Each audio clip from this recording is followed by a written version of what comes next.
So I'm about to make some maror. Maror is a very special ceremonial food. It's a Jewish food, and it's eaten during Passover to remind us of the bitterness of the suffering of the slaves in Egypt, because y'all slavery be bitter. And this lovely gastronomical delight is a horseradish root, which is the basis of maror, because maror is inherently horseradish. And yes, we eat it at Passover to make us cry. So what we're gonna do, there's lots of different ways you can eat this horseradish. I tend to prefer it this way. That's why I'm making it this way, because it's a little bit sweeter and you can eat more of it, and it's really, really tasty. My family every year has a horseradish competition, a maror competition, where we each try and bring the spiciest one. I never bring the spiciest one, I just bring my recipe. But my cousin Ben is a cheater, and he always puts ghost peppers in his, so he usually wins. Anyway, so I'm gonna show you how to make some maror. It's pretty simple. You have basically 3 ingredients: a horseradish root, fresh horseradish, not dried or anything like that, can of beets, and some apple cider vinegar. So your first step, oh, and you have some tools that you're gonna need. You're gonna need a nice sharp knife. I'm probably gonna have to sharpen this one. Some goggles, otherwise you won't have any eyes left to see anything at Passover. And a can opener, because you got a can. So there you go. Okay, step 1. Lord Almighty, please save me. Sharpen the knife. You can do this without wearing the goggles. My goggles always fog up, so I like to get the other tasks done before my goggles fog up. So step 1 is sharpen your knife. The sharper the knife, the faster it's all over, which is good for you. Okay, sharp knife. Second, open up your can of beets. Maybe. Highly recommend this particular can lid. It's one of those safety or can opener. It is a safety can opener. I'm going to stop doing that on my cutting board, because if I do that on my cutting board tries to turn. Anyway, I love this can opener, which is a Kuhn, where's the camera? Where's the lens? Kuhn Recon thing. I just got it at HEB, because it opens the cans in such a way that there are no sharp corners, and I'm an ultimate klutz. And so you can actually reuse the can if, let's say, I didn't use all these beets. I'm gonna use all the beets. We're gonna use all of them. But if I didn't, I could save them in the same can. All right, can is opened, knife is sharp. Time for pain. Let's put on the goggles. Oh, these are my fiance's goggles, and they don't fit me very well. Oh, he has little bitty eyes. Okay. Am I not beautiful?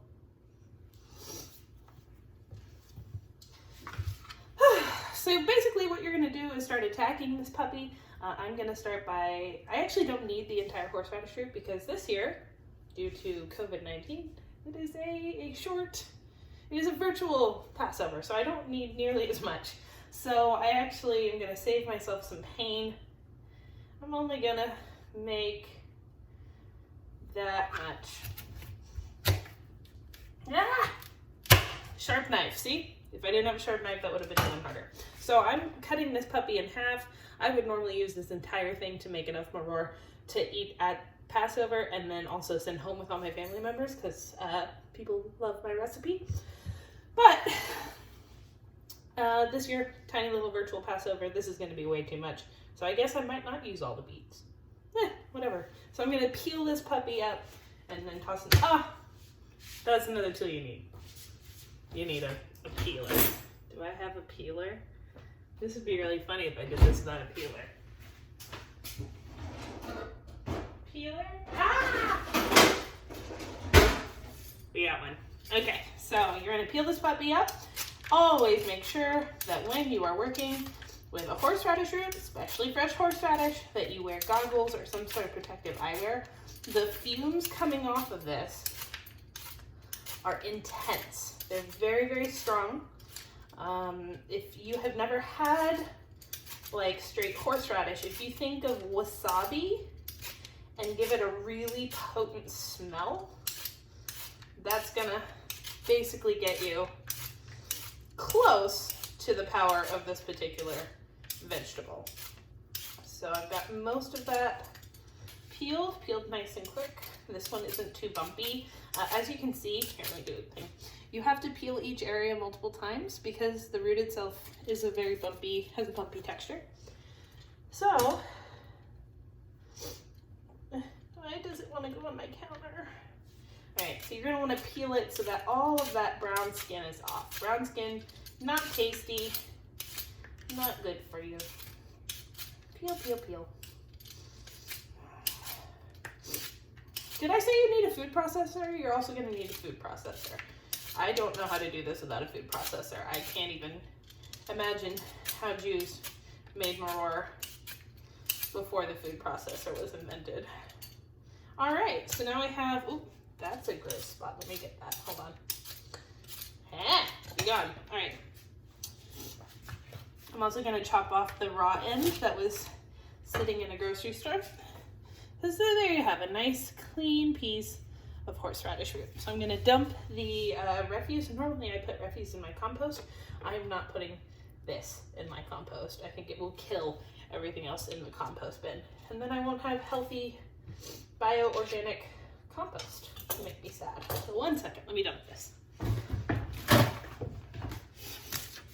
All right, so you take your horseradish root and then you're gonna cut it up into small chunks. The smaller the chunks, the easier it's gonna be later. And it is extremely firm. It's extremely tough to cut.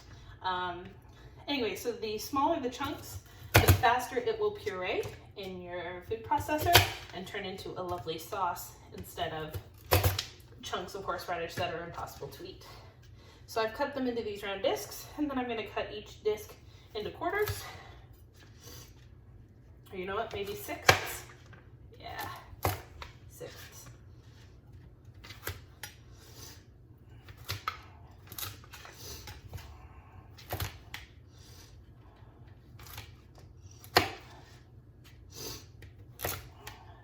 This is titillating television. Titillating streaming entertainment.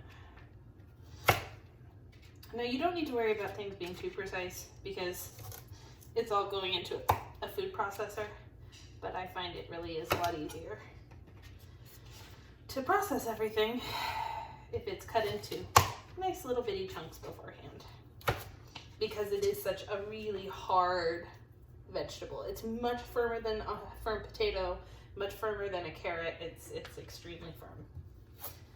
I'm gonna go through and pick out any really big ones that need to be de-bigged, made nice and small. Okay. So here we go. We have, actually I have no idea how much horseradish that is. Maybe I should get a cup and measure it. Oh, or even better, I'm gonna get a scale. So let's see how much horseradish I just created. By the way, I can barely see anything because I am wearing goggles that are fogged. So if I read you the wrong measurement, I promise it's not on purpose. But also I really want to keep my eyeballs. All right, so from about, I'd say about a third of that root, I cut it in half, but one side's a lot bigger than the other. So that half, third, whatever, of a root yielded about 1 cup of chopped horseradish, and my scale is telling me that's about 4.5 ounces of horseradish. And I think if I hit this button, it'll give it to me in metric. Well, that was a lie. Uh-oh. Okay, I'm gonna turn this off and try this again. I think I hit the wrong button. I think I was supposed to hit the unit button. Oh no. No. Hold on, let's turn this off again. I can learn how to use this scale. I don't use the scale much. Can you tell? All right, so a cup of horseradish, 4.5 ounces by weight.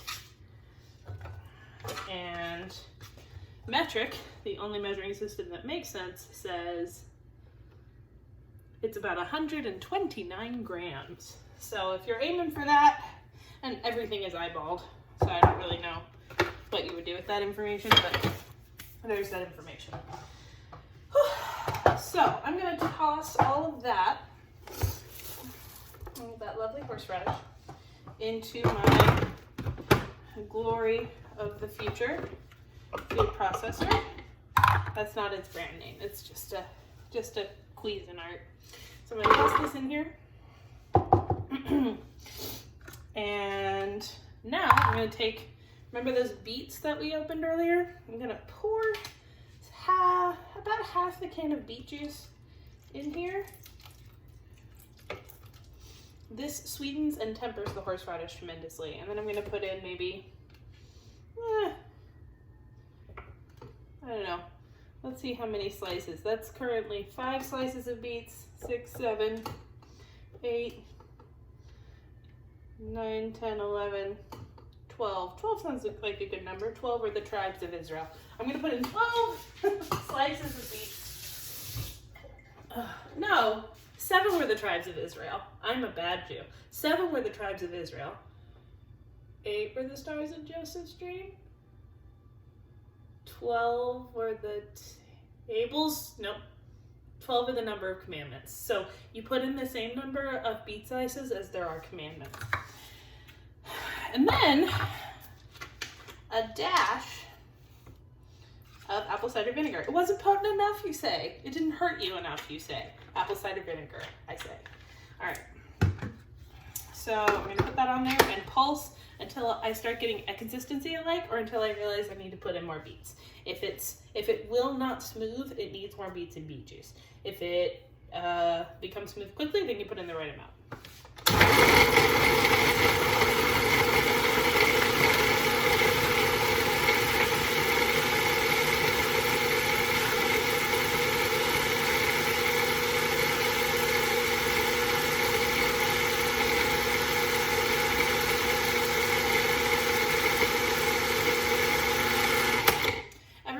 You want to stop, open up your thing, keep your goggles on, because when you open this, it is like releasing the angel of death upon the Egyptians, okay? So when you open, so keep your goggles on, no matter that you can't see because they're foggy. Keep your goggles on. So if you open this, you're going to want to push down on the sides, because I'm definitely seeing huge chunks of horseradish floating up, and I want that all nice and combined, because huge chunks of horseradish are inedible. Itty bitty pulverized tiny chunks of horseradish are edible and very tasty. Alright. Ooh, I really love the consistency. Might be a little dry. Might need like a little more beet juice, but that is gonna definitely make enough for a Seder. I do not need more unless I put in too many beets. And that's a nice thing. Always reserve a little bit of your horseradish root, because if you put in too much beets, which I almost always do every year, if you've left a little bit of horseradish root that is still raw, sitting, waiting, lurking like an evil person in the wings, like a villain, if you still have some of that left, it won't matter that you put in too many beets, because you can just add a little bit more horseradish to thicken it up. But you wouldn't want to add flour or anything like that. That would kind of ruin it. You'd keep it simple, stupid. All right, let's do that again.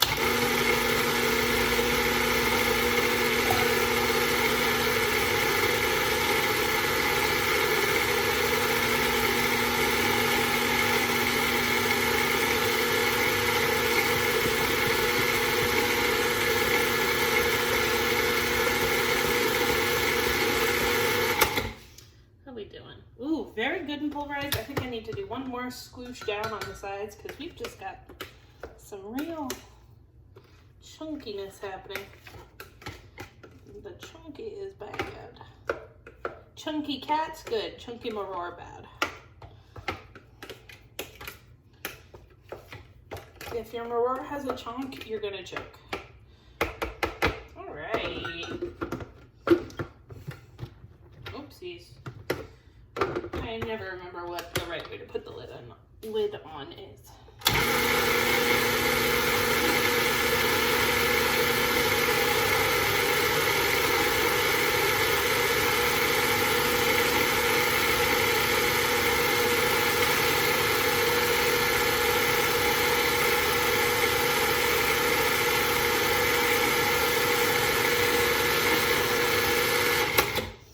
I forgot an ingredient. Salt. salt. Like all good foods, need salt.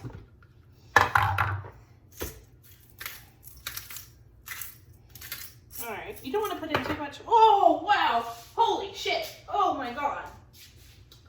Ah! Oh boy! Ooh. Keep your goggles on at all times. I just got a whiff of that up my nose. It's like someone served me, like poured steaming, boiling wasabi up my nose. Oh my god! I'm gonna do one more blend to make sure the salt is nice and incorporated. Oh, that was painful. And then I'll taste it and tell you how it is. It is supposed to hurt. That is part of it. So please don't worry for my safety. It is supposed to hurt. Keep your goggles on.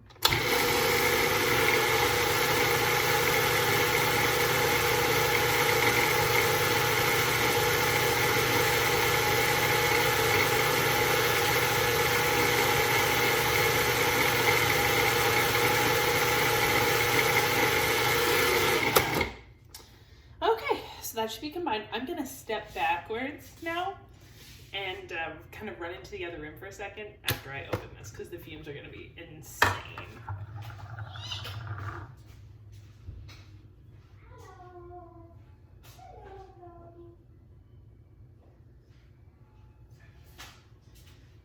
Whew. To quote the Irish, Jesus, Mary, and Joseph. It's quite a lot. All right, so from what I can see through this one spot that's not fogged on my goggles, we've got a very nice Maror consistency. It looks real goopy. Get a spoon and show you that. Where's the lens? Can't see anything. All right, that is some beautiful Maror. So I'm gonna put that back in. I'm actually going to taste a tiny little bitty bit. Do not eat too much unless you want to blow your head off your body. Ooh, yeah. Ooh. Oh, but the sinuses. Oh. That's some good Maror. So it doesn't hit you. The spice doesn't hit you immediately. I'm going to take a tiny bit more off the side just so I can give you like a play-by-play, if I can. I mean, it's pretty potent stuff. Let's try it.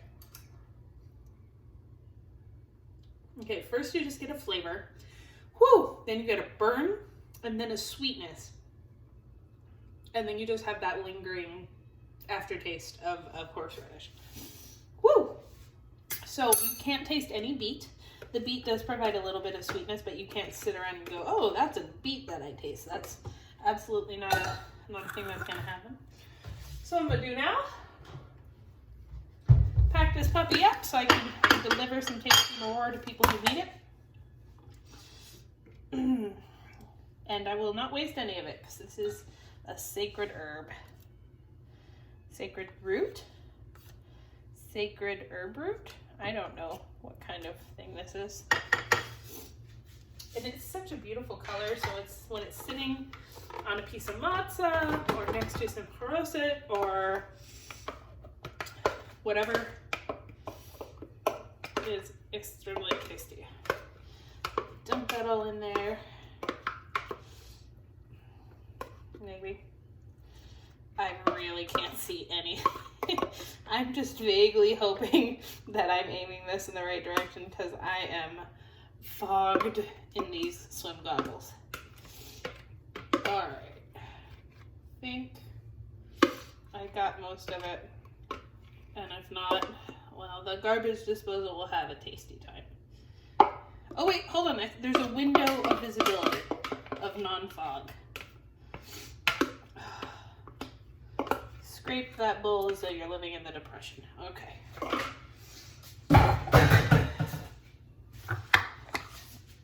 And there we have tasty, tasty, melt your face off